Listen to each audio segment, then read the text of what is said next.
fijos, ¿cierto?, ideales a este programa, al cual felicitamos, y yo creo que va a tocar darle también acá en Perú una certificación del tercer inicio, ¿no?, en ese sentido. Entonces, vamos a tomar nota con respecto a esta situación también para que, porque esté positivo. Y no queremos que nuestro conversatorio filosófico de 34 años se nos acabe, sino por el contrario, siga produciendo, si se sigue conectando a la comunidad barranquillera como lo han venido haciendo desde hace rato. Hoy tenemos la presentación del honorable profesor Elucidio Nieves, el doctor magíster. Además de ser magíster, es doctor en literatura de la Universidad del Valle. Tiene varios textos publicados.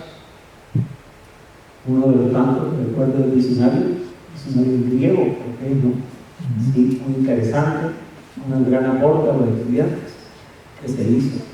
Pero tiene otros escritos y muchos otros ensayos. Él pertenece al grupo de investigación Homo sapiens, es uno de sus ponentes. Y el doctor, como les dije hace rato, de literatura de la Universidad del Valle. Y actualmente se encuentra laborando como profesor en nuestro programa de filosofía y desde hace rato en la Universidad del Atlántico. El profesor Rojas me ha encargado de presentarlo porque me dice, bueno, a ti te toca presentar, pero porque realmente no debes sentirte orgulloso. Y la verdad que sí, me siento orgulloso de presentarlo, ya que es también mi tutor de tesis doctoral, ¿no?, en la cual el próximo también a recibir, entre otras cosas. Gracias a él, pues, no estamos en donde estamos en este momento. Y bueno, gracias a muchos otros, Lumas, ¿cierto?, entre otras cosas también, que no tengo que negarle a todos ustedes. ¿Ya? Entonces, me siento muy halagado de tener y de estar rodeado, ¿sí?, de dos personas maravillosas, pero también así mismo de ustedes mismos, como son el público, la gente, ¿no? Hoy vamos a trabajar, el doctor Elucidio les va a exponer la humanidad del arte político, un análisis de la relación entre la creatividad, poder y condición humana. Tema de filosofía política, tema relacionado con la ética también, un tema relacionado con la actualidad y que va a generar, estoy seguro, mucho debate. Lo dejo con el profesor Elucidio. Bueno, muchas gracias por las generosas palabras del profesor Luis Ribón. Y bueno, yo como que me siento muy mal sentado, ¿no? Y voy a intentar pues desde acá para poder mirar. No, es que tampoco, es como que está, la silla es como que muy bajita. Sí. Bueno, no, pues a mí me encanta pues estar de pie. Entonces, bueno, cuando esté cansado, entonces yo me siento. Bueno, bueno, antes de empezar, vamos a dedicarle, uno no dedica las ponencias, vamos a dedicarle la ponencia a la Universidad de Atlántico, ¿verdad? Por sus 85 años. Entonces, bueno, somos egresados de la universidad, allí nos formamos y ojalá pues que siga con ese derrotero con el que viene desde hace tiempo. Cuando la universidad tenía 50 años, se fundó el conversatorio filosófico, porque son 84 años ahora los de la universidad. Bueno, también quiero pues destacar algo que para esta sesión de clausura que es importante, y es agradecerle al profesor Numas Armando Gil, al profesor Luis Ribón, a todos ustedes que acompañan siempre al conversatorio yo tengo algún tipo de problemas para desplazarme siempre, pues porque vivo muy lejos, pero yo estoy siempre pues muy atento. Pero es obvio que la gran responsabilidad recae en los hombros del profesor Numas y el profesor Luis Ribón, que como Quijotes insisten en sacar adelante una empresa cultural como esta, que no va obviamente a decaer, yo creo que ya nunca, ¿no? Entonces, bueno, mis agradecimientos a los profesores y al resto de personas que nos ayudan a que esto siga consolidándose como un escenario de la filosofía y de las artes y de todo en general. Bueno, precisamente el profesor Numas escogió el título. Él me contó, yo le dije, bueno, hay varios títulos, en fin, y él decidió pues muy democráticamente que era ese el título sobre el cual, el tema sobre el cual yo debía hablar en este conversatorio. Y esto de la humanidad del arte político pudiera ser un poco redundante. De hecho, el arte político es humano, ¿no? Pero nosotros vamos a insistir en algunos aspectos que tienen que ver precisamente con ese proceso de deshumanización galopante, rampante que se ha estado originando. Y vamos a realizar el análisis de la relación entre creatividad, poder y condición humana, pero vamos a partir, todos nosotros somos maestros, ¿verdad?, de algo que me ocurrió pues cuando yo volví de una comisión de estudios y tenía que ver con que yo no tenía horas de clase. El jefe inmediato en esa época, hace 20 años o más, me dijo, no, usted vino a mitad de semestre, entonces no tenemos sus horas. Entonces me enviaron para Bellas Artes. Después me enteré que lo habían hecho pues no de muy buena gana, o sí de muy buena gana para extraditarme, ¿verdad? Entonces, para mí fue de lo mejor que me ha pasado en la vida, porque yo fui a trabajar con estudiantes de artes plásticas y de música, y la materia que me habían asignado era pensamiento y lenguaje, y un seminario de investigación. Entonces, en ese seminario de investigación, en donde yo me encontré con estos muchachos, que después fueron pintores famosos, en fin. Yo creo que ahí estaba Gino Márquez, el escultor, y estaba Tibaldo, muchos estudiantes que después terminaron siendo excelentes pintores. En fin. Y yo un día les pregunté en el seminario que bueno, que puesto que ellos estudiaban en Bellas Artes, ¿qué es eso de arte? ¿Qué es el arte? Era una pregunta para iniciar la clase, ¿no? Entonces, lo que encontramos fue lo siguiente. Es decir, yo no les voy a exagerar, pero ninguno tuvo una respuesta contundente. Y a mí me preocupó muchísimo eso. Yo le decía, pero ¿cómo es que ustedes no van a saber qué es el arte? Y más si son estudiantes de Bellas Artes. Entonces sí, finalmente ellos llegaron como que a una aproximación a lo que es el arte. Pero había dos cosas que resaltaban de este ejercicio. Una era que manejaban el asunto por lo que Bertrand Russell llama definición ostensiva. Entonces, bueno, el arte es lo que hacen los artistas. Entonces yo le decía, no, pues esa no es una respuesta pues adecuada. Y entonces comenzamos a trabajar desde los orígenes de la palabra arte.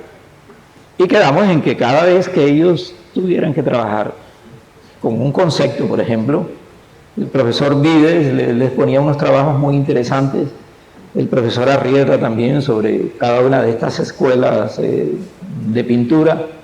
Entonces yo les decía que no podían hablar del expresionismo si no indagaban realmente pues un diccionario, comenzando por un diccionario de la Real Academia, ¿verdad? Y después con diccionarios especializados, pero debían irse al origen, ¿verdad? Y el origen está en Grecia, les decía yo pues, en ese momento. Entonces, bueno, lo que encontramos fue que ese ejercicio que se hizo en esa ocasión para esta ponencia, yo pensé que debía reeditarse.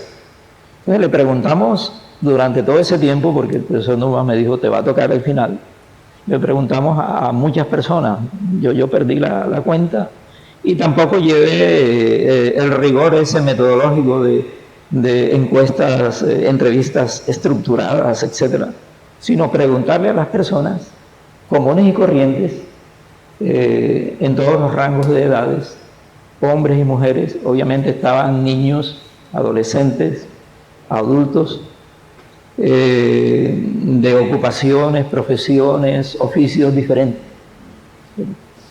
que es el arte. Entonces, fue un ejercicio bastante interesante porque lo que resultó fue de algún modo frustrante en algunas ocasiones, ¿no?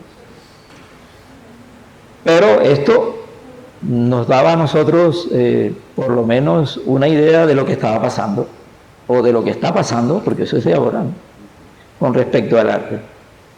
En fin, para los griegos y para los latinos, la palabra arte, bueno, inicialmente se dice que viene del latín, ¿verdad? Que el latín pues tiene una expresión que es A-R-S, ars, artis, ¿verdad? Ars, artis, y que es un calco de la palabra tekne de los griegos. Es un calco. ¿Qué es un calco en lingüística? Bueno, un calco en lingüística es cualquier palabra que es tomada de otra lengua y se inserta en una lengua diferente, y que puede tener, puede ser de varias clases, puede ser de orden sintáctico, puede ser de orden semántico, pero en este caso respondía más al orden semántico, es decir, el sentido que tenía la palabra tekne, ¿verdad? Y los latinos ya terminaron por, luego de calcar el término, que no lo podían tener como tekne, sino como ars, artis, lo definieron como la capacidad o la habilidad para hacer algo, una actividad que consiste en crear obras y que mediante recursos que son principalmente plásticos, visuales, sonoros, literarios, produzcan estimulación estética o intelectual. Por lo menos es una definición con la cual no se discuten muchas cosas, ¿verdad? Pero también, mucha atención, la palabra arte se fue cargando semánticamente de toda una serie de aspectos que son interesantes, ¿no? También se conoce como el conjunto de preceptos en ese camino, ¿verdad? Y reglas necesarias para hacer algo. Y unos sinónimos interesantes que uno encuentra en todas partes con respecto a la palabra arte son disciplina, técnica, oficio, ciencia, sistema, orden, norma, regla, astucia, maña, artimaña, cautela, disimulo, artería, que era una palabra que yo no escuchaba hace mucho tiempo, artería, talento, genio, facultad,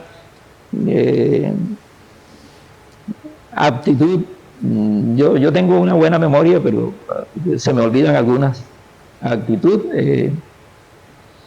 de pronto, condición, disposición, inspiración, destreza, habilidad, práctica, experiencia, maestría, yo ya perdí la cuenta, pero van muchas, primor, industria y artificio, que aparece al final, ¿verdad? Bueno, cuando uno encuentra que de los latinos hacia el español actual han aparecido todos estos sinónimos, uno se pone a pensar en qué ocasión, en qué contexto aparecían cada uno de estas palabras, y realmente pues en ese proceso de pensar en dónde aparecen, uno encuentra que hay unos contextos, es la palabra, que son muy significativos y que realmente significan arte, ¿verdad? En este ejercicio, yo le pregunté a un señor que vende limones, que la palabra arte, el señor vende limones desde toda su vida, y él me contó que posteriormente que había levantado a su familia así, vendiendo limones, pero que ya no era tan rentable, porque inicialmente él, pues yo vivo en Soledad y él vive en Soledad, en los alrededores, así. Iba a buscar en los patios solariegos en donde veía un árbol de limón, entonces le decía al señor o a la señora que le compraba pues los limones, entonces los llevaba al mercado público de Barranquilla y los vendía. Pero que ya no puede hacer eso, entonces él decidió ir a pueblos aledaños en donde ve árboles de limón, y me dice, y es distinto del compañero mío que vende cocos, porque el compañero mío que vende cocos, él ve los árboles de coco y yo no veo los árboles de limón, yo tengo que llegar a las casas y preguntar, ¿verdad? Entonces, bueno, como usted lo acaba de escuchar, este es mi arte, el arte de vender limones. Entonces yo decía, y el de vender cocos también, el de su compañero, me dijo, sí, ese es el arte de él, toda la vida ha vendido cocos. Entonces, uno encuentra pues que todas estas palabras tienen en algún momento pues razón de ser dependiendo de la situación. Y por supuesto, cada una de estas que aparecen aquí, artimaña, maña, se relacionan con el arte. En este caso pues existen las malas artes también. Pero ya galopando pues del Renacimiento en adelante, uno encuentra que algo muy interesante, es un libro que contiene los preceptos de la gramática latina, el arte. Y también en poesía se hablaba de arte mayor y arte menor, ¿verdad?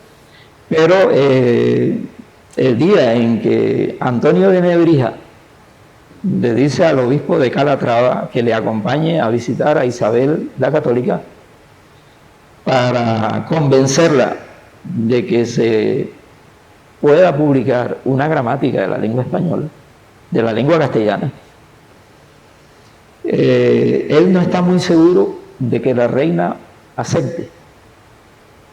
Entonces, junto con el obispo, van a gestionar con la reina para que le permita la publicación de la gramática española. La reina estaba enredada en muchos problemas. Ustedes recuerdan pues las guerras de ese momento. Acababan de salir ya los árabes de España y se estaba consolidando pues la España esta posterior a todos estos procesos de las invasiones de los visigodos, luego los árabes, en fin. Y lo que le dice Antonio de Nebrija es significativo. Le dice, vea, usted debe permitir que se publique la gramática de la lengua castellana, porque cuando usted comience a dominar todos estos vastos imperios, usted va a poner la lengua delante, y eso va a ser más efectivo que 1000 soldados peleando. La reina, que era supremamente inteligente, aceptó, y se publica la primera gramática de la lengua castellana, y todos ustedes saben pues lo importante que fue como punta de lanza en la dominación de las provincias, allende los mares, en fin, cuando se introdujo la lengua castellana. Por el lado de la filosofía, un curso de arte en esa época era aquel que comprendía la lógica, la física y la metafísica. Entonces, un curso de arte. Y el otro era los preceptos de la gramática latina. Y aquí surge una expresión que la utilizaron mucho en esa época, y era colocar debajo de arte. Si usted está haciendo una investigación, cualquiera que ella sea, una investigación de cualquier tipo, y eso que usted está haciendo lo recoge y lo escribe, de alguna manera usted está poniendo debajo de arte eso que investiga. Entonces, eso es otro de los aspectos que se refieren a lo que es el arte, la definición del arte, la noción del arte, en fin. Pero, ¿qué pasó con las preguntas estas que hacíamos, verdad? Con las preguntas que hacíamos nos íbamos a encontrar que esto que aparece ahí va a estar siempre omnipresente. Los estudiantes de sociología, yo creo que han estado muy familiarizados con una expresión que yo también se las decía cuando yo trabajaba en sociología, ¿no? en el curso de sociolingüística, y es que el lenguaje es un índice sensible del cambio social, pero para los efectos anotamos esto: el arte es un índice sensible del cambio social, y vamos a ver por qué. Yo les decía, bueno, ustedes como ya saben es decir, qué es el arte, ¿verdad? Como una capacidad o habilidad para hacer algo, una actividad que mediante recursos plásticos, etcétera, y eso ustedes lo saben. Pero vamos a mirar las clases de arte en general. Entonces, para no perder tiempo, vamos a mirar las clases de arte, y esas clases son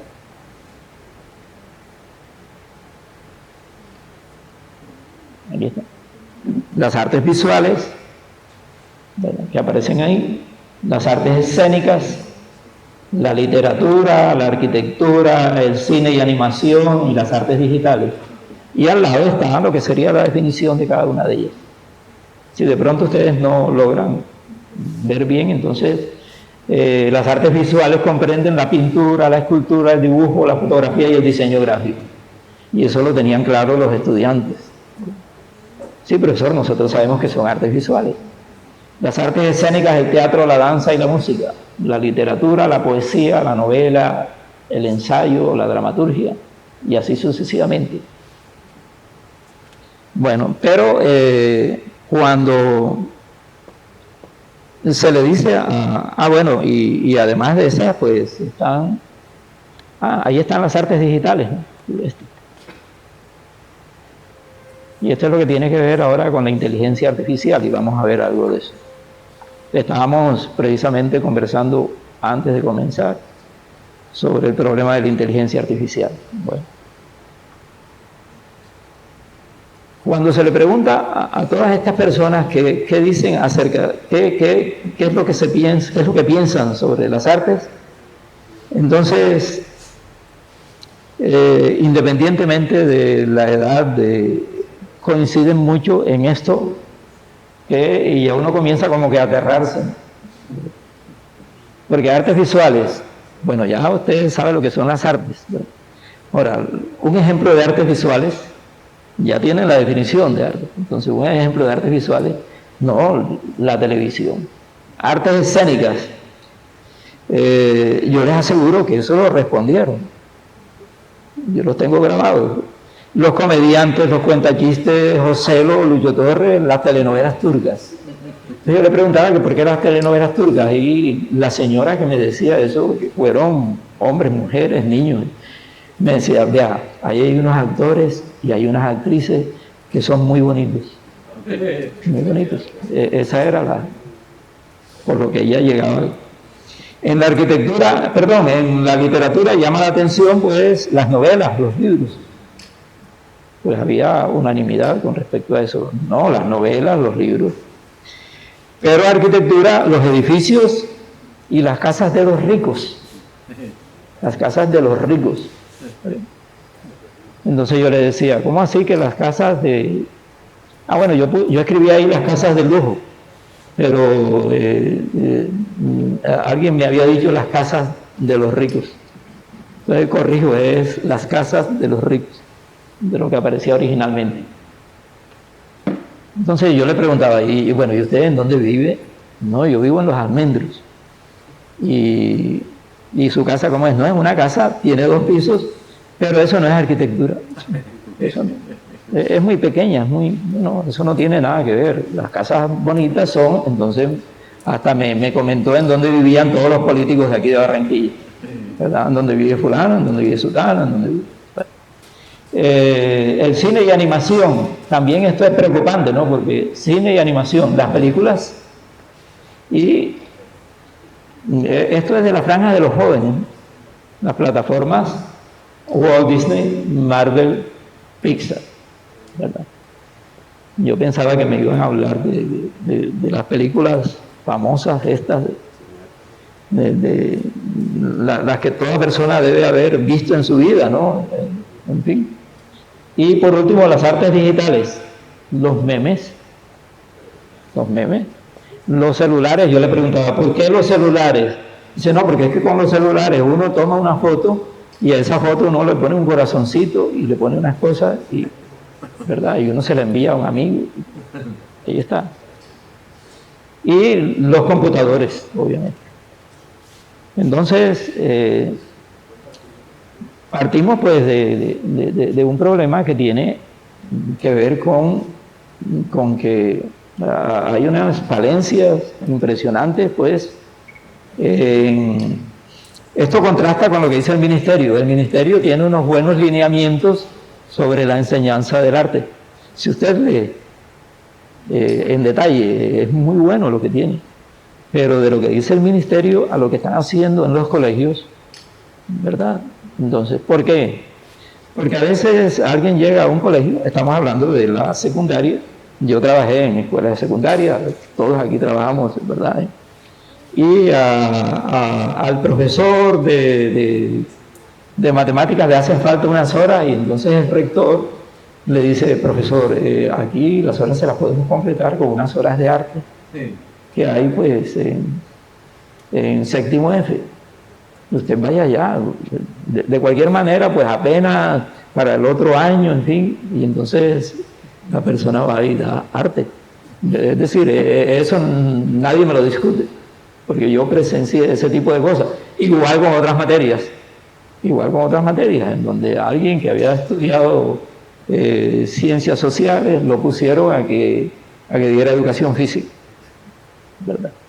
Entonces, el hecho es que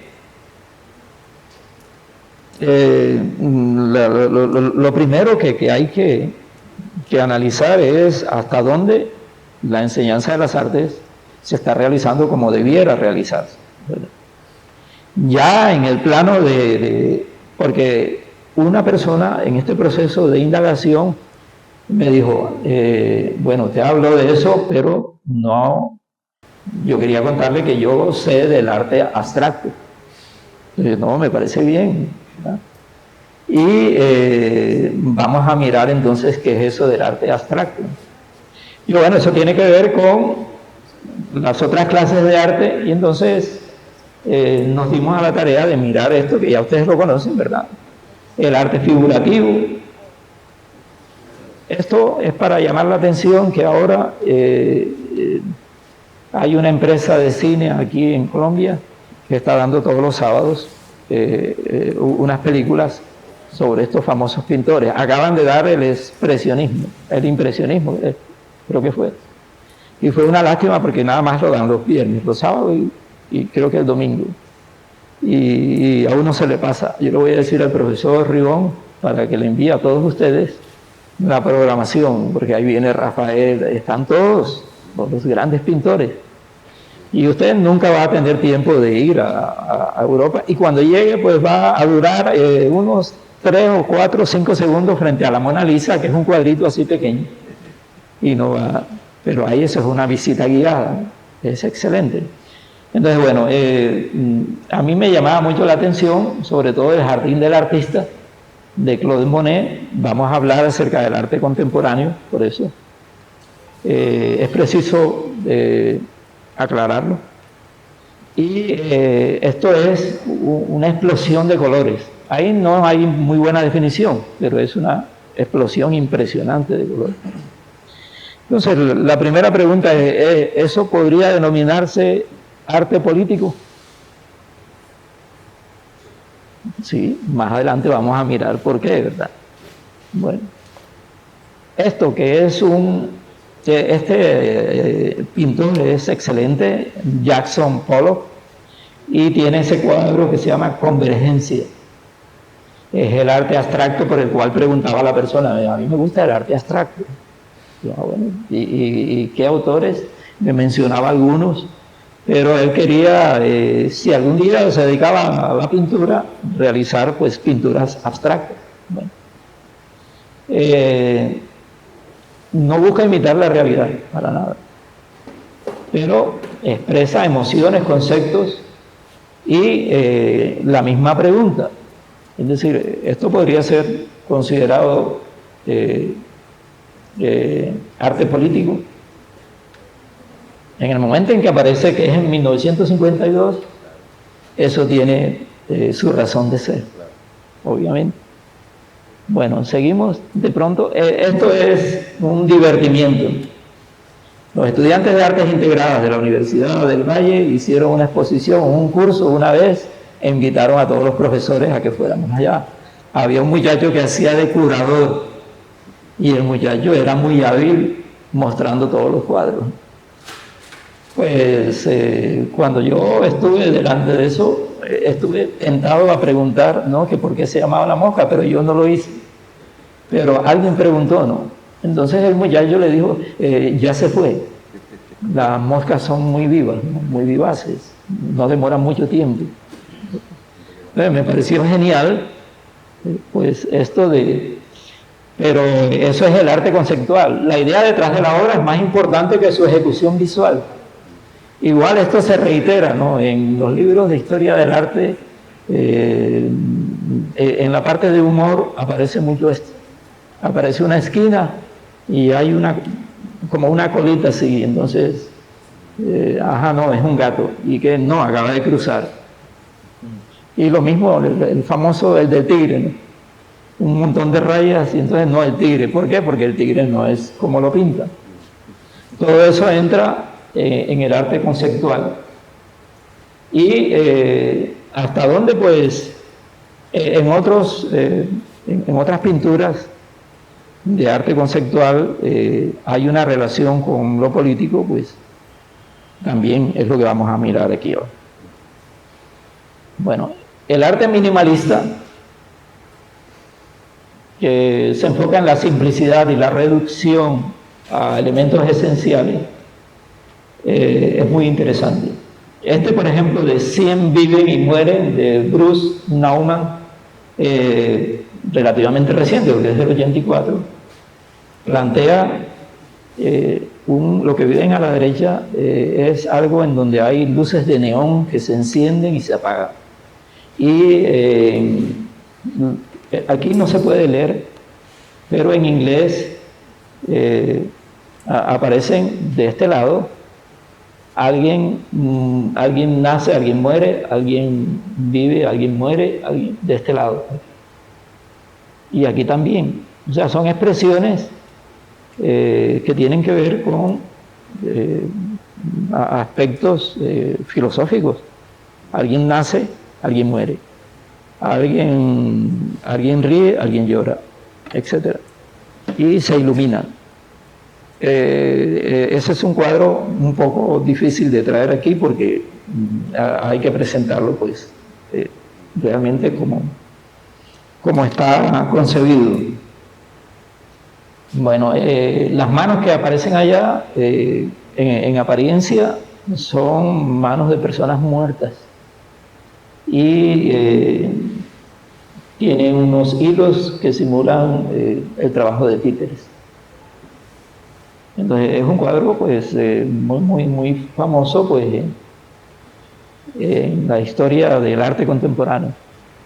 Esto pues de arte pop, yo no traje aquí lo de Andy Warhol, que es lo de la latica de sopa, ¿no?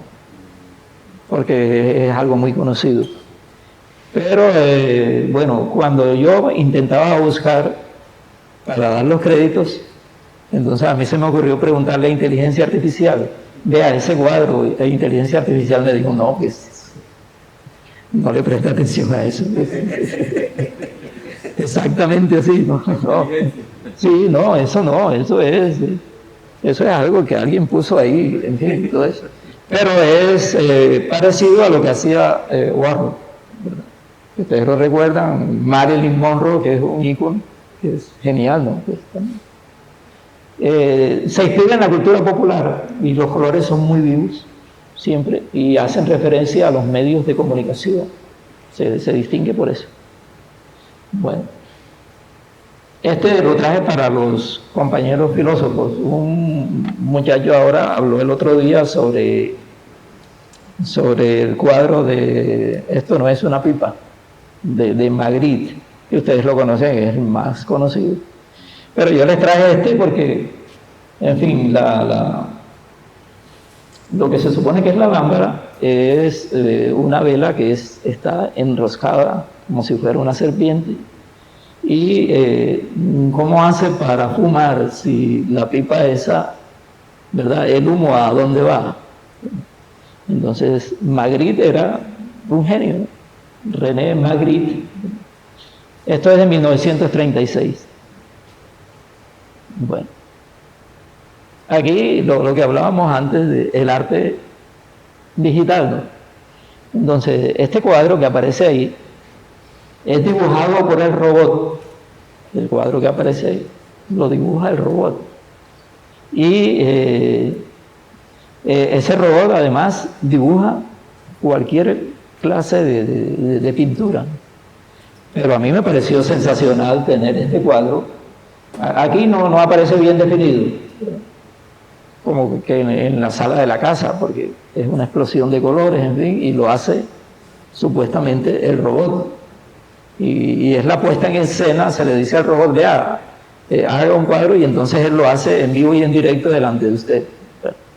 Entonces, cuando uno trata de indagar, ahí aparece, ¿no? Este recurso se ha generado con la mal llamada inteligencia artificial.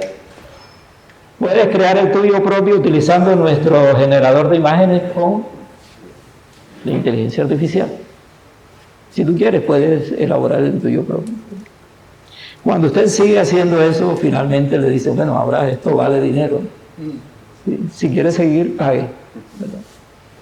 Los mejores que trabajan en esto. Entonces, esto es un panorama de todas las clases de arte. Y finalmente estaba el arte político y social. Y vamos a mirar en detalle, pues, qué es eso enseguida.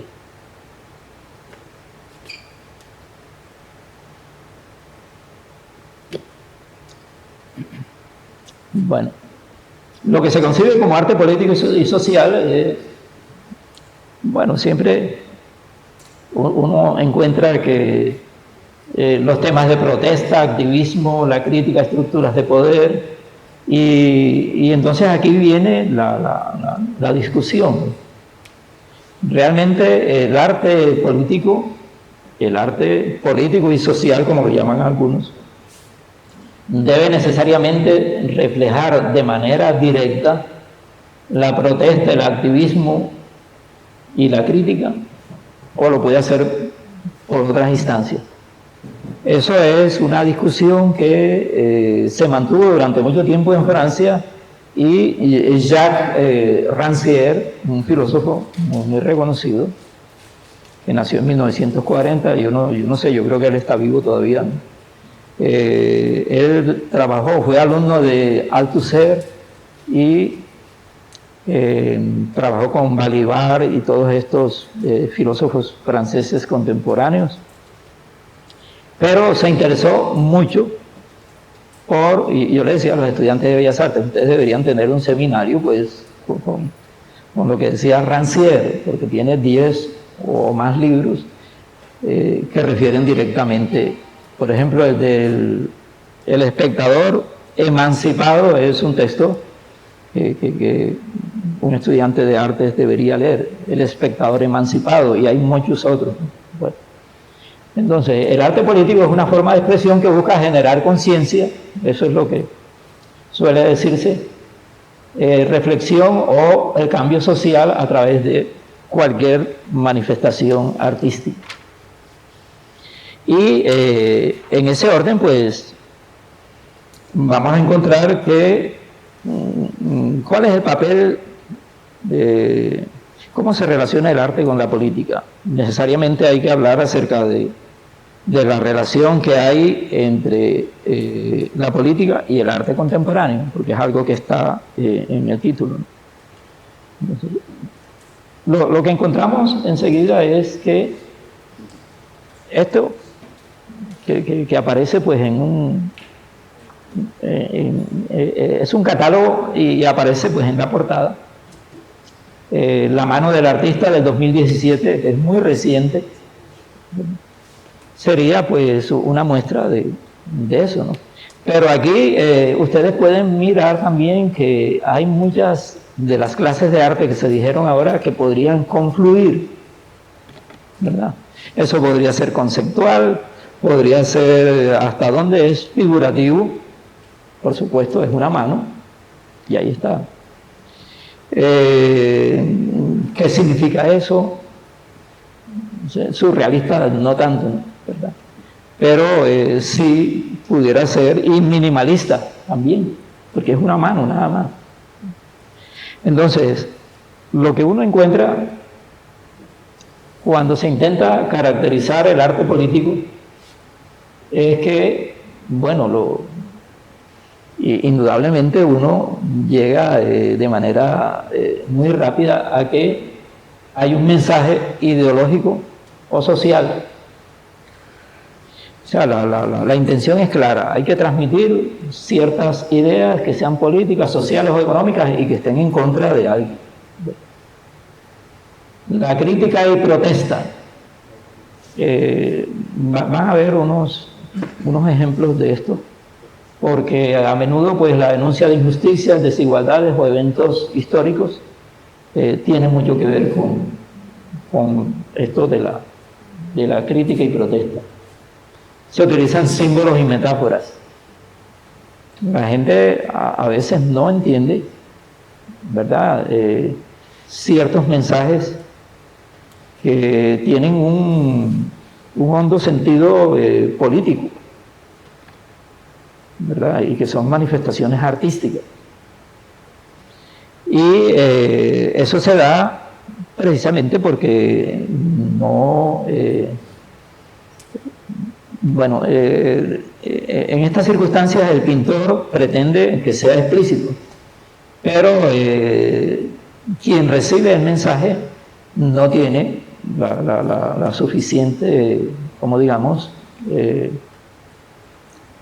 o sea, para los griegos la palabra estética se deriva de una raíz que se entronca con un verbo que es estética, es percepción, pero el verbo en ais es aiestética en griego,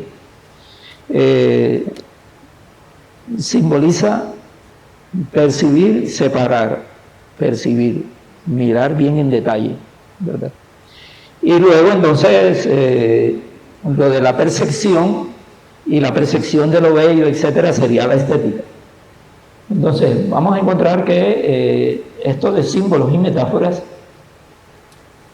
emplea elementos visuales o conceptuales cargados de significado. En enero del 2025 de este año, en enero, hubo, ustedes lo deben recordar, un lugar en Medellín en donde una vez el ejército entró a la Comuna 13 y mató a un montón de personas y las enterraron en donde depositaban la basura, la famosa escombrera, ¿verdad?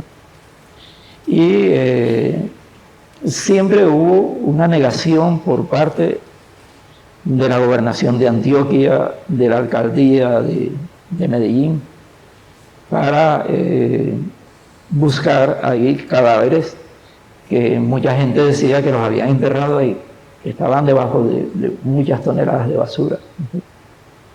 Entonces, nadie le prestó atención a eso. En el gobierno parece que hubo alguien que se le ocurrió indagar ahí, un fiscal, en fin, y encontraron unos cuerpos enterrados. No se podía, es el problema del canal del dique también, ¿verdad? Que hay mucha gente que fueron desaparecidos y están ahí, entonces hay que sacar esos cuerpos. Entonces ahí en la escombrera, en Medellín, cuando se descubrieron esos cuerpos, ya ustedes saben el resto de la historia. Unos muchachos de la Universidad de Antioquia escribieron: las cuchas tienen razón. O sea, las viejas. Porque quienes decían eso eran las mamás de los muchachos desaparecidos. En eso que fue una toma terrible, la presentaron por televisión. ¿Sí? Y eso lo pusieron, lo plasmaron. Bueno, imagínense pues todo esto ahí. El primero que hicieron fue así, de este tamaño. El que hicieron en Bogotá, bueno, era todo esto desde allá hasta acá. Algo gigantesco. Y tenía pues, las cuchas tienen razón. En otras ciudades escribieron: las cuchas tenían razón. Entonces, ¿qué hizo el alcalde de Medellín? Vino y lo pintó. ¿Qué hizo el alcalde de Bogotá? También mandó a pintar eso. Entonces fue peor porque se replicó en todo el país. Eso fue el 25 de enero del 2025 cuando apareció por primera vez, ¿verdad? Y una vez lo borraban, enseguida eso pues volvía a pintarse.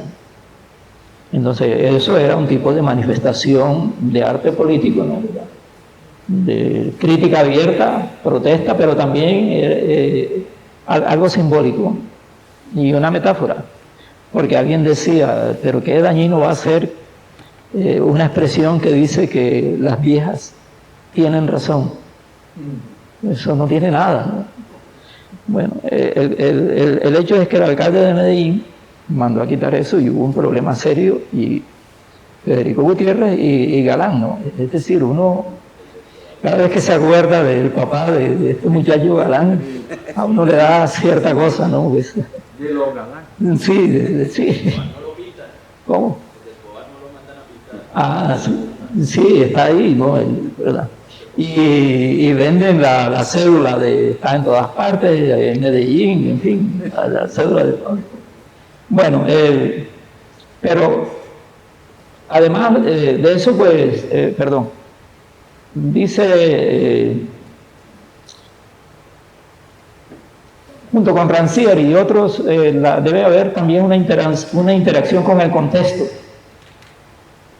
Es decir, eso debe estar relacionado con el contexto.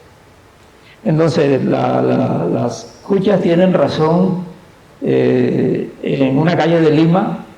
No tiene sentido. No tiene sentido porque no hay la más mínima relación. Nadie va a saber eso. Lo saben cuando se cuenta toda la historia, como lo van a ver ahora. La diversidad de medios. Puede ser el muralismo, puede ser una pintura, la fotografía, puede ser la performance, es muy efectiva, ¿verdad? La literatura, el cine, en fin, un muchacho acaba de hacer algo muy interesante, un poema, y él le adiciona elementos sonoros y es muy interesante, un alumno del profesor Gonzalo. Bueno, y busca un impacto emocional. Se intenta provocar reacciones en el espectador, ya sea de indignación, de esperanza, de movilización, lo que sea, pero generalmente eso lo cumple. Bueno, algunas muestras de arte político, hay muchísimas, pero yo únicamente pues expliqué ahí en las que podían ofrecer algún tipo de explicación. En fin. Esta pues de los fusilamientos del 3 de mayo, a mí me llama la atención mucho siempre pues Francisco de Goya. Es decir, es terrible la pintura de Goya, usted lo ve y es perturbadora, ¿verdad? Perturbadora porque Goya sí estaba comprometido, ¿no?, con todo lo que estaba pasando en España, luego de las guerras napoleónicas, y lo que ocurrió aquí fue que el 3 de mayo de 1806, no 14, Napoleón, que había ocupado a España, y parece que eso ocurrió en las afueras de Madrid, hay una lucha desigual entre, bueno, el ejército napoleónico de esa época es similar al ejército de los Estados Unidos en estos momentos, el ejército napoleónico. Entonces, acabaron con unos reductos de insurgencia y a los que capturaron los fusilaron en las afueras de Madrid. Entonces, en 1814, el rey le dice a Francisco de Goya que él quiere que eso se recuerde siempre. Y entonces por eso aparece el año de 1814, cuando él lo pinta y muestra la represión de los soldados franceses contra los españoles durante la ocupación napoleónica. Fue terrible porque mataron a todos, los reunieron así, los asesinaron. Pues. Podemos pasar y luego regresamos. Aquí está. Bueno. El 3 de mayo es una fecha muy interesante porque es el día de la Cruz de Mayo en la cristiandad, ¿no?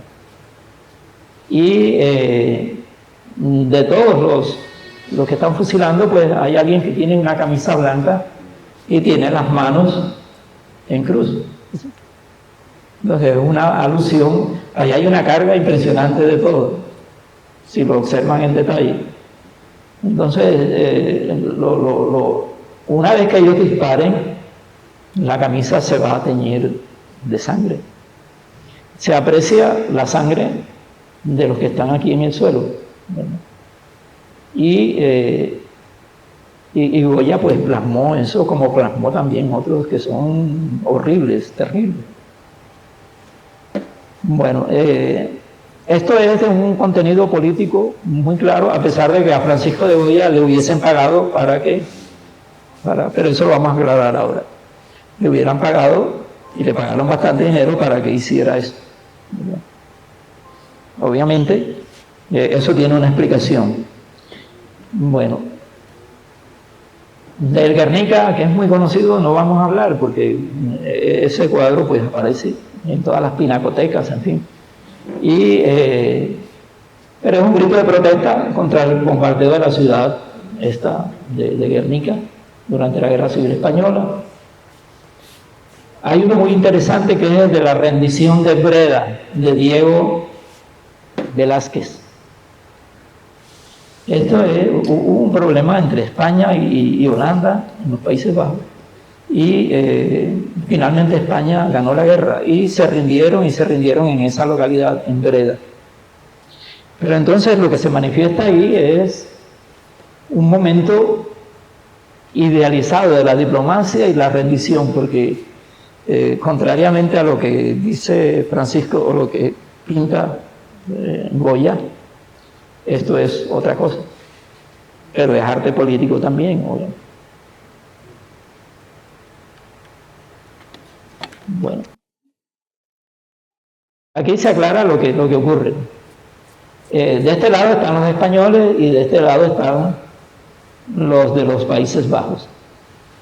Hay que notar que las lanzas de los españoles están en hiestas y los soldados derrotados están mal vestidos. Si ustedes miran el cuadro en detalle, bien definido, van a encontrar que el español que le ofrece que está tramitando la rendición de los soldados holandeses, lo está levantando, intenta hincarse delante de él y él le dice que no, que se levante. Pues es algo muy distinto a todo lo que uno veía antes, ¿no? En donde es muy idealizado eso. El caballo que está aquí, donde se ve la grupa, es un caballo hermosísimo. El que está allá, usted lo puede apreciar bien en la pintura, es un caballo pues medio feo e igual, porque no está enjaezado. Igual pues las vestimentas de estos que están acá difieren mucho de los que están aquí. Pero, bueno, es una lástima que no se pueda apreciar ahí. Pero Diego Velázquez, que era un pintor de fama, esto lo digo yo, esto que viene a continuación, en esa época no había forma de promoverse, o sea, no había redes sociales, no tenía una página web, nada de eso.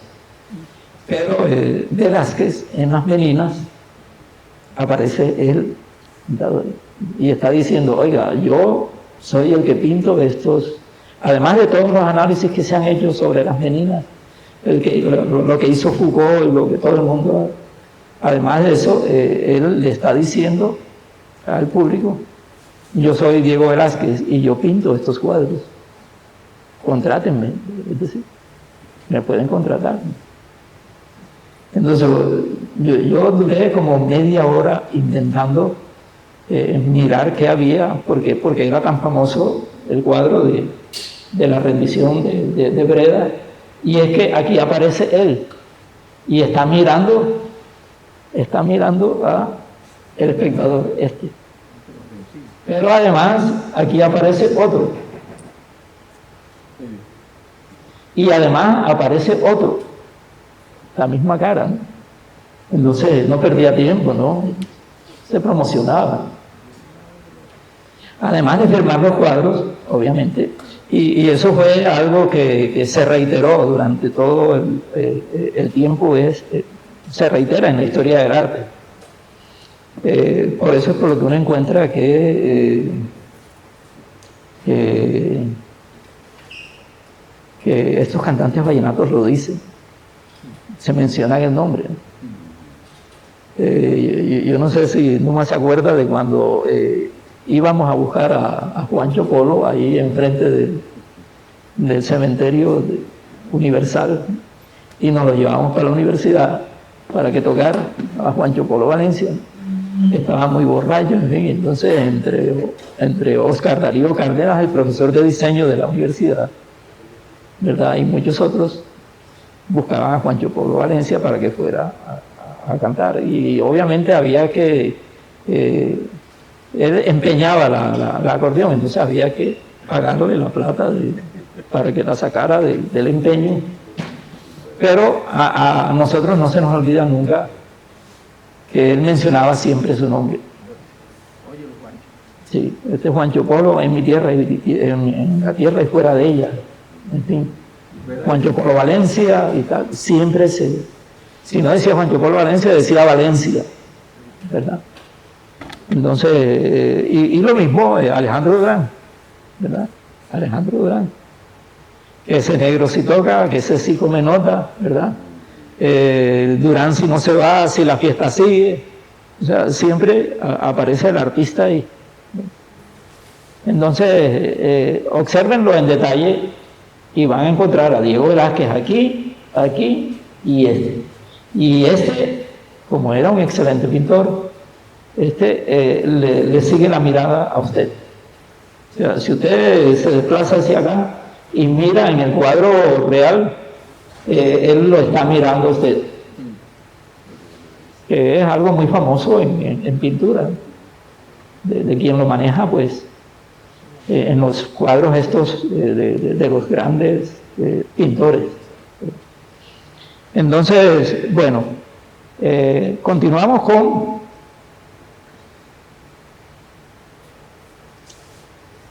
lo que ocurrió en la antigua Grecia, ¿no? Tenemos que hablar acerca de eso, porque es que Platón, en la República, ya reconocía la influencia de la poesía y la música en la sociedad para moldear el pensamiento colectivo. Es más adelante Rancière y otros dicen que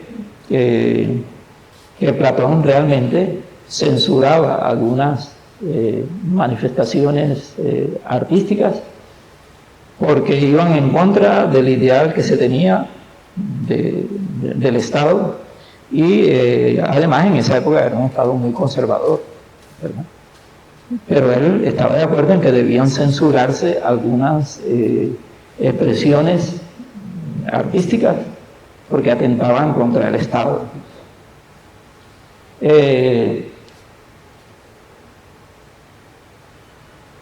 Una primera conclusión, pues para permitir aquí el diálogo, tiene que ver con que, bueno, el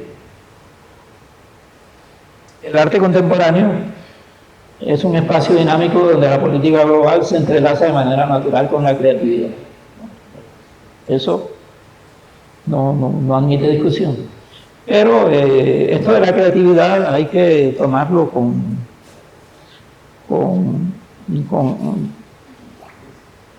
pinzas, ¿no? Porque en los programas de arte se le dice al maestro que el maestro debe enseñar a los estudiantes a que sean creativos.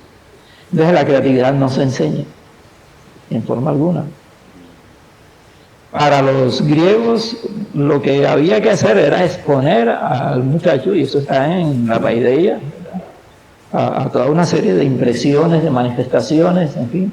Y es lo mismo que usted debe hacer con un niño en su casa, en donde usted le va a dar lápices de colores, lo va a proveer, pues le lleva un pianito, todo lo que usted, para ver si el muchacho se inclina por algo de esto. El problema está en que luego que usted, y eso lo dice Gabriel García Márquez, luego que usted, en una entrevista genial, ¿verdad? Un fragmento de entrevista, dice, bueno, lo que pasa es que usted, dice García Márquez, usted le lleva al niño lápices de colores, le lleva pintura, le lleva...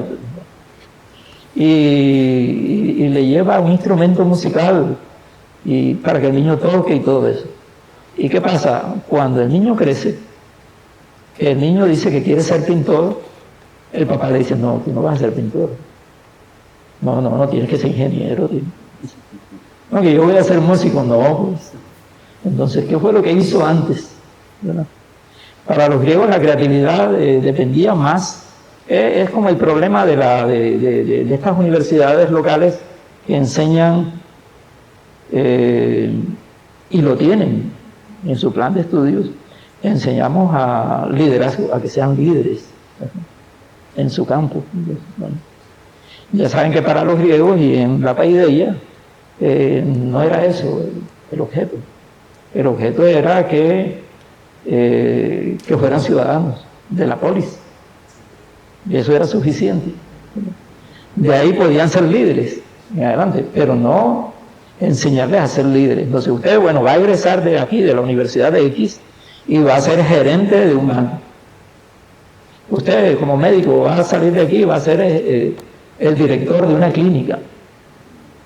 Es decir, y hay cursos de liderazgo. Y usted ve que todo el mundo asiste a eso.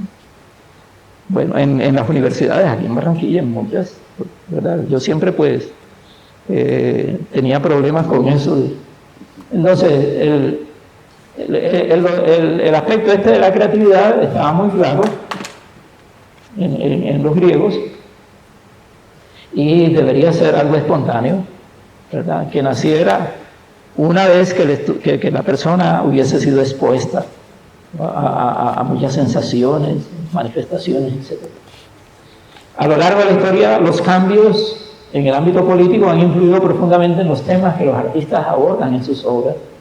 Y por eso la frase al comienzo de que el arte es un índice sensible de cambio social, ¿verdad? Porque es evidente que, bueno, en la historia del arte uno va a encontrar que se producen unos cambios, y esto tiene mucho que ver con la expresión que yo les había dicho de donde provenía esta, que es que el lenguaje es un índice sensible del cambio social.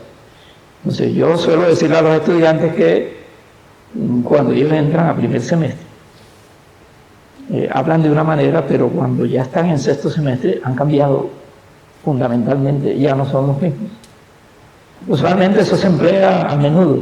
No, tú ya no vas a volver a ser el mismo, pero no se explica exactamente en dónde reside ese cambio. Pero es evidente que eso pasa, ¿no? A todos nos pasó, ¿verdad? Cuando nosotros entramos a primer semestre, cuando yo entré a estudiar, pues no, no me parezco en nada a cuando yo termino la licenciatura, por supuesto. ¿Sí? Y después, es decir, es un continuum para toda la vida. Bueno, para los casos normales, ¿verdad? Porque hay gente que nunca va. Bueno, entonces, en la Grecia antigua, dramaturgos y pintores, también esto está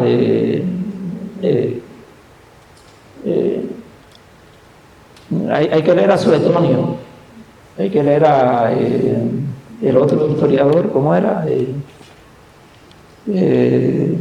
Además de Suetonio, el de la vida de los 12 Césares, Heródoto y Erastótenes, en fin, todos estos, porque ahí aparecen muchas de estas cosas. Siempre por el entorno sociopolítico lo que se intenta decir es que refleja las inquietudes de su época, y eso es cierto.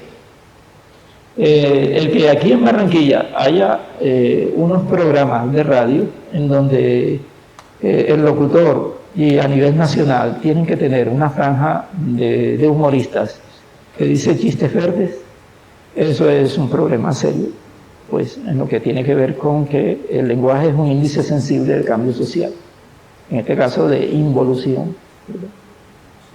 Entonces, con lo de la palabra vaina, que yo les digo mucho a los estudiantes de primer semestre que no la digan, pues, y cuando yo les hago la restitución hipotética de la palabra vagina, que la G desaparece en posición intervocálica, en el proceso del latín clásico al español actual, entonces ellos sonríen y dicen, no, profesora, entonces uno estuvo diciendo pues eso toda la vida. Sí, no diga vaina. Porque el estudiante en la universidad le dice, profesor, vea, yo quería decirle una vaina. Entonces, no diga vaina, ¿verdad? No, profesor. No, lo que yo quería decir era que en el examen no vaya tal y tal cosa, ¿verdad? Entonces ahí yo suelo decirle, por favor, usted se supone que debió cambiar, en fin. Bueno, la conexión entre arte y sociedad ha servido como un espejo de las preocupaciones colectivas, sino también como una herramienta potencial. Esto pues Rancière lo discute mucho, ¿verdad? Y hay una discusión también bastante aguda en el contexto francés y en el anglosajón, porque siempre se pensó, y yo creo que lo vamos a ver ahora aquí, que el arte político tenía que ser explícito, y que si no aparecía explícito, sobre todo a partir de todos estos movimientos que se dieron en la década de los 80, ¿verdad? Y que tuvieron que ver con los movimientos estudiantiles, el sufragio femenino, los movimientos estos de los obreros en Francia, en Inglaterra, en Alemania, en fin. Todo eso pues trajo, pues, influyó mucho en que debían provocarse cambios fehacientes, ¿verdad? Que uno no podía andarse por las ramas, más exactamente, y que uno tenía que decir las cosas como son, y hay que protestar, y el radicalismo, que ustedes recuerdan.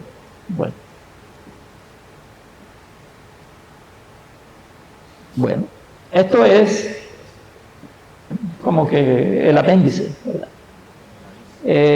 Iván Díaz Lavín y Ricardo Pérez Zúñiga, esto fue de 1973. Esto fue terrible porque fue en plena época de Pinochet. Pinochet estaba matando a todo el mundo, y estos muchachos de un colectivo que se llamaba Marca, que era como de Bellas Artes, allá en Santiago, realizaron una serigrafía, nada más sacaron unas 80 de 38 por 28. Ahí están. Ninguna calle llevará tu nombre. Y las pegaron en Santiago y salieron corriendo. La historia no dice, pero ahí mataron a muchos de esos jóvenes. Entonces, esto es un ejemplo muy interesante, ¿no?, de cómo, de todo lo que acabamos de decir, de que el contexto, ¿verdad?, de la época, de que la dictadura está ahí, entonces tenemos que decir lo que está pasando. Nosotros no podemos, como el caso de la escombrera, ¿no? Hay que decir eso, no podemos olvidarnos de eso.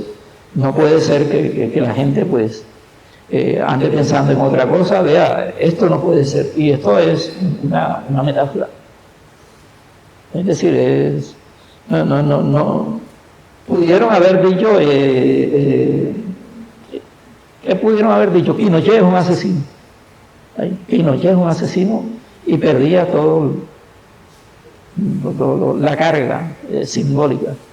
Pero esta es más dura. Y ninguna calle llevará tu nombre, es el nombre de una ley que en el 2017 apareció pues ya firmada por el Senado, por la Cámara en Chile, para acabar con el crimen de odio.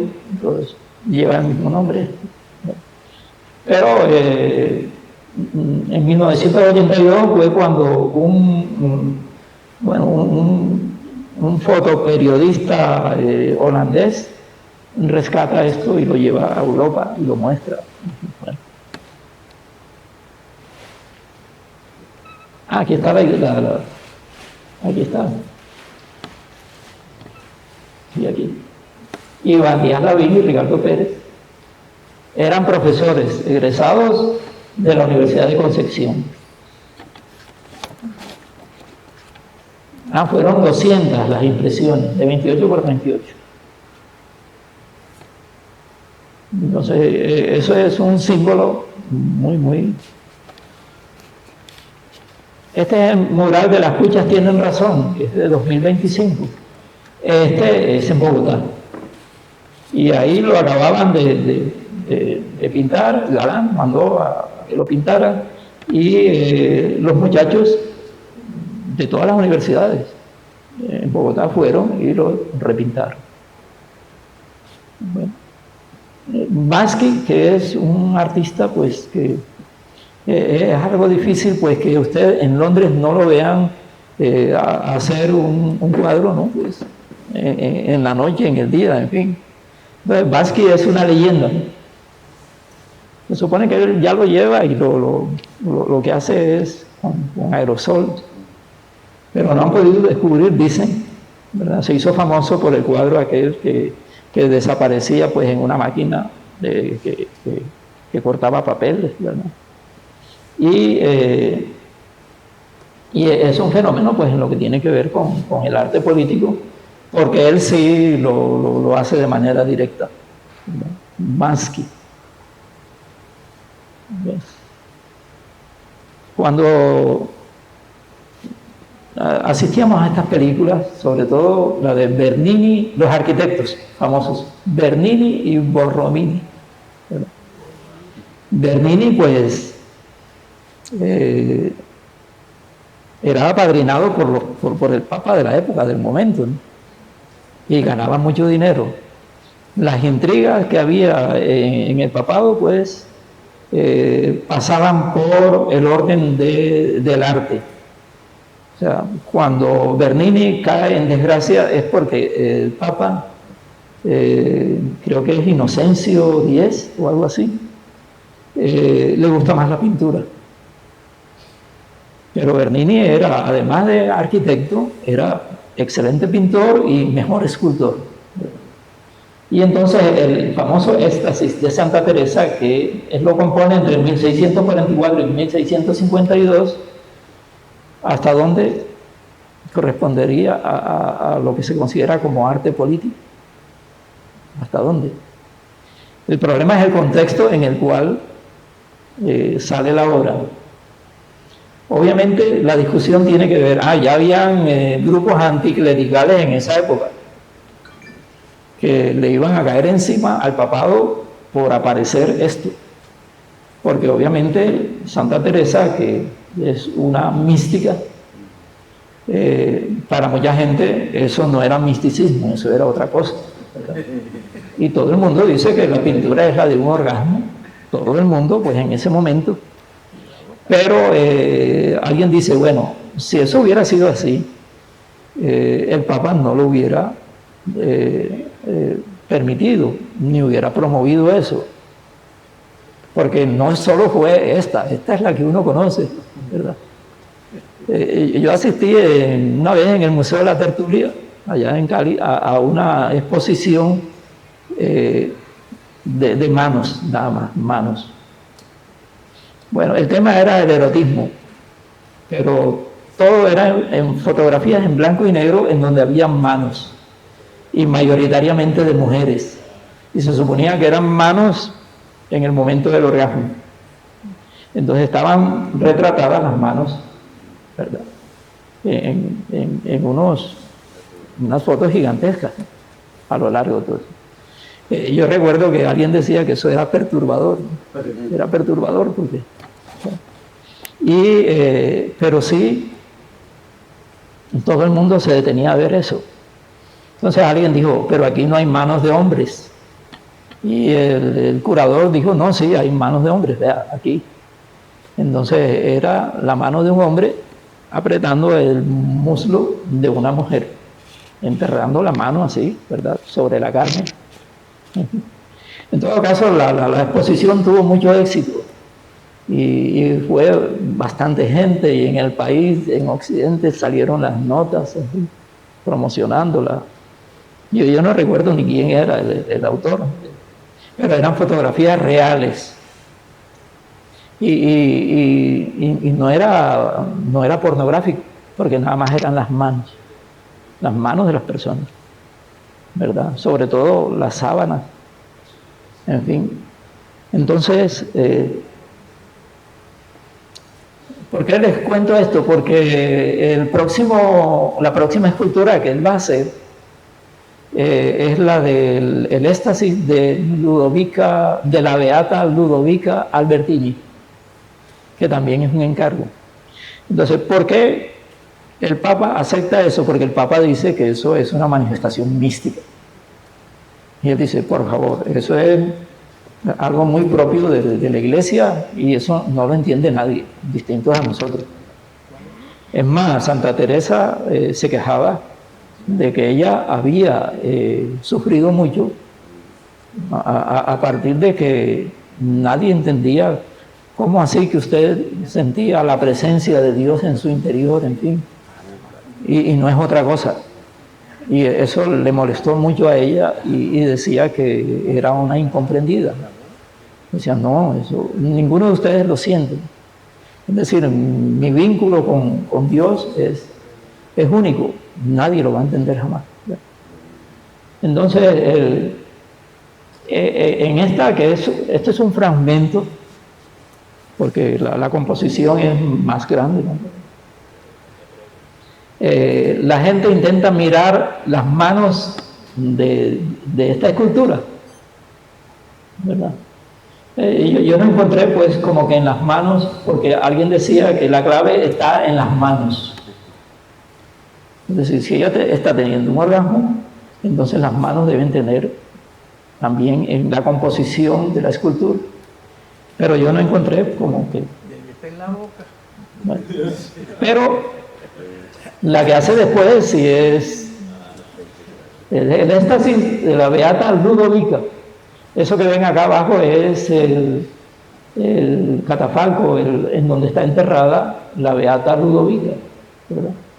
Y a petición de la familia, pues, y también en el mismo trance. Pero lo que usted encuentra es que las manos sí están, pues, una mano está sobre su seno y la otra mano está también, y son idénticas a las manos esas de la exposición fotográfica en blanco y negro. O sea, entonces Bernini era muy conocedor del cuerpo humano, en fin, era extremadamente detallista, como lo pueden apreciar, y es la misma, como digamos, el mismo diseño, la misma escultura, pero en otra. Bueno, esto era muy normal en la época de Bernini. Luego, pues, cuando él cae en desgracia, bueno, ya ustedes saben la historia, ¿no? Por Romini es la persona que entra entonces a ser el preferido del papado, y él, aunque muchos historiadores de la época dicen que no, porque en ese tiempo, cuando ya él está fuera de circulación, ya la gente no lo contrata, le dicen que él tuvo un problema, y fue que diseñó una parte de la iglesia de San Pedro, la cúpula esta, y se cayó. Y eso fue terrible, porque el papado perdió un montón de dinero y le recriminaron, pero el Papa dijo, no, pues cualquiera puede tener un error de ese orden, y vamos a que él siga construyendo esto, y construyó el baldaquino ese que ustedes acaban de ver, que es lo que uno diría que como una columna entorchada. Había que resolver entonces el peso para que no ocurriera lo que ocurrió, y a él se le ocurrió poner unos baldaquinos que son estos, pero que tienen un entorchado fabuloso, ¿no? Lindísimo. Cuando en la entronización de este Papa, los 4 que aparecen así, que son en un mármol especial, son obra de Bernini. Bueno, esto es, nosotros no podíamos dejar pasar esto por algo, ¿no? Resulta que a alguien se le ocurrió que los callejones del Prado tenían que ser pintados, ¿verdad? Porque hay que rescatar eso, porque la gente se orinaba ahí, porque, en fin. Entonces, ustedes tienen que ir a verlos, ¿verdad? Tienen que ir a verlos porque para que yo no aparezca como que muy sesgado, en fin. Pero bueno, esta no es Amira de la Rosa. Yo no sé, si es Amira de la Rosa sería muy bueno, pero a mí me parece más que es la reina Isabel II. No sé, yo le veo una tiara ahí. Sí, pero pudiera ser Amira de la Rosa. Pero acá está el tema de los inmigrantes. Entonces, bueno, ¿qué quiso decir ahí? ¿Qué tipo de arte es este? Algunas obras pictóricas pudiera ser que no encajan en ninguna parte. Pero también hay otra cosa que se discutía con Rancière y Balibar y todo este grupo de pensadores, y es que cuando la discusión se torna más violenta, que le dicen, no, pero lo que tú dices, Jacques Rancière, lo que tú dices es que el arte político está en todas partes. No necesariamente en una pintura que exprese directamente una crítica, una parodia, que devele una crisis, etc. Porque eso se apoyaba en la idea de la política como como un disenso dentro de un consenso de la naturalidad. ¿Qué es la política? Bueno, la política, y la política ese disenso debe ser agenciado por la policía. En los términos de los franceses de la época, sobre todo en francés, la policía es el gobierno. Policy en inglés, ¿se acuerdan? Bueno, entonces hay un problema con que eso se podría resolver acudiendo a que, ojo, un cuadro de esto también tiene que analizarse como aquello que no dice. Pues, lo que no dice. Y de pronto lo que no dice es mucho más valioso que lo que aparece ahí. Entonces, bueno, a unos muchachos les pagaron el distrito, igual a como hacían con Bernini. Lo último que hizo Bernini fue que pidió 200.000 ducados para hacer una obra, la póstuma, tenía 71 años. Pues en esta época serían no sé cuántos millones de euros, ¿verdad? Al cambio. Pero él dijo que si no le pagaban eso, no lo hacía. Y ¿cómo es? Y alguien dijo, no, páguense. Lo que remite a que sí cobraban. Primero fueron los poetas en la Grecia antigua que ensalzaban pues al gobernante de turno, ¿verdad? Luego entonces de los poetas pasaron a ¿quiénes? De los poetas, a ver. Los mismos poetas ensalzaban entonces ya no al gobernante de turno o a la persona, al padrino, al mecenas primero, luego al gobernante de turno, y después eso transmutó en que había un mecenas, ¿verdad?, que pagaba una cantidad impresionante de dinero, y eso siempre fue así. En el arte contemporáneo, a mediados de los 60 hacia acá, se descubre que el artista se ha emancipado un poco más y que ya prácticamente él intenta desasirse de esos mecenazgos que no eran muy buenos, porque además le decían que tenía que pintar. Entonces, pero eso ha continuado, entre otras cosas, porque el Estado no colabora en nada con ese tipo de arte. El Estado no, ¿verdad? Entonces, estas manifestaciones que aparecen aquí,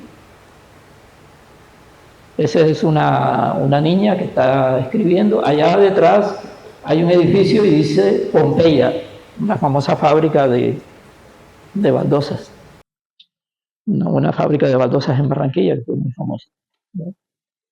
Y bueno, eso es parte del problema que tiene que ver con...